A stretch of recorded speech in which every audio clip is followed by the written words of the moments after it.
Welcome back everyone, Mudford here. Today I just wanted to talk to you for a minute about getting started in ATV racing. As you may know, I got started racing ATV Hare Scrambles last year with District 14 here in Michigan. And I got started out because my son started racing and he was racing the mini quads. We had an LT80 at the time and he really enjoyed that and started running, and I was riding with him all the time practicing, so eventually I started racing myself. But how I picked the quad I was going to get was I looked for a common affordable quad, nothing too flashy or fancy, and I ended up with a Honda 400EX. And I think if you go to your local races, depending on where you live, where I live here in Michigan, the most common quad that's going to be there is a 400EX. There's lots of them. So people know about them. They know what to do to them. I've learned a lot from people of tricks to make them faster and make them better. So I just wanted to take a minute and tell you some ways that you can race ATV Hare Scrambles on a budget. First thing I'm going to talk about obviously is the quad that I picked and why it is the best one on a budget. I picked a 400EX. You can pick them up off of Craigslist or Facebook Marketplace. Anywhere from, I've seen them for $1,000 to $2,000 depending on the shape of them and how much they're modified. I think I paid $1,500 or maybe $1,700 for this one, and it was okay. It wasn't bad. I did blow it up right away, but that was kind of my fault. They are a dependable engine. Not super complicated. They don't have a radiator. They have an oil cooling system. So that's one of the first things you're going to do if you get one of these. I would recommend doing something to keep the oiling system cooler. So there's quite a few different things. I've done a couple of them here. I have the bigger aluminum oil radiator, oil reservoir, and it has the tubes through it to let air flow through it. It is a little bit pricey though. I think it was $200 or $300 somewhere in there. But after you blow up your engine, overheating it and melt the piston, you will probably want to run cooler also. So this has a stock oil cooler up here. I also added a second oil cooler. One of the guys I race with, I know he didn't add the second cooler. What he did was he just put a shroud in to direct more air to hit his stock cooler, and that will help, but I think this is going to make it run the coolest possible.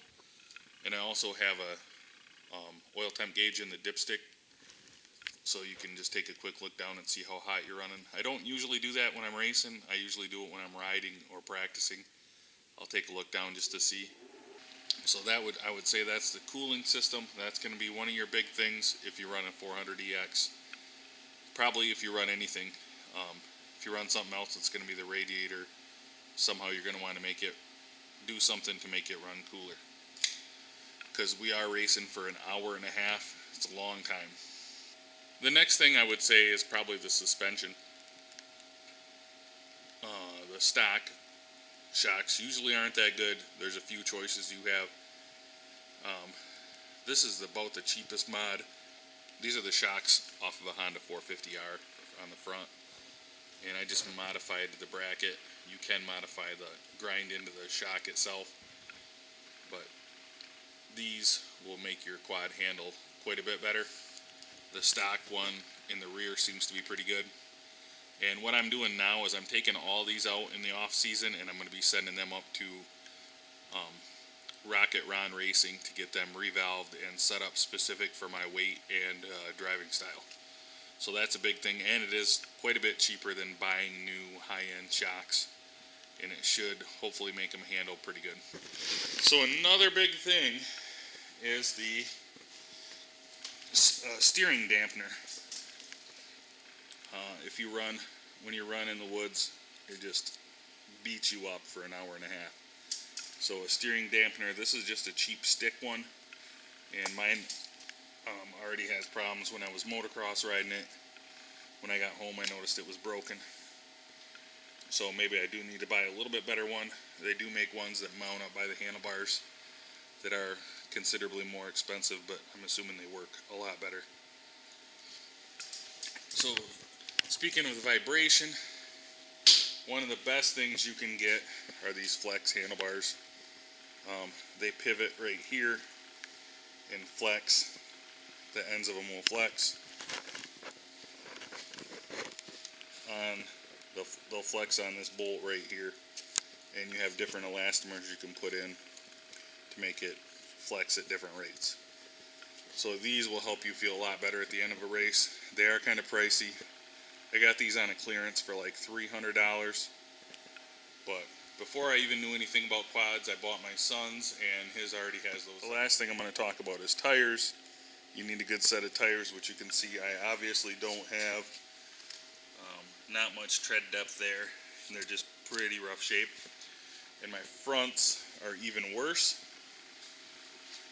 So what I'm doing is I bought these tires. These are the Sun F tires. They're 22/710 for the fronts, and you can see pretty good tire. These are cheap also. These probably cost half as much as your name brand tires, and I would say there's a good chance they're probably made at the same factory even. But yeah, I would recommend these tires. I got a tip from a guy that I was riding with, racing against, and this is what he runs, and he loves them, and they're half as much. You can see the rears, tons of tread there, excellent pattern, and I'm running a 20-11-9 in the rear. So 22s in the front, 20s in the rear is pretty much standard for cross-country racing. Those are the major things. I would say doing a bunch of stuff to your engine and making it so much faster isn't what you really need to do when you start hare scramble racing. I like to have a good, reliable quad. This thing runs pretty good. It's stock. I rebuilt it. I kept it right at stock. It does have an aftermarket exhaust, but it's not too loud because we sound check. Another thing I would do just for safety is I put these on just so if you hit a branch or catch a tree, it's going to protect your hands a little bit. And then the same, the Nerf bars, they're not required, but definitely recommended. So the tether is mandatory. I like this style. This is a good, I think this is just a Tusk one from Rocky Mountain ATV, but this is a very good style. I like this. If this will give you some ideas, or if you're thinking about doing some cross-country racing.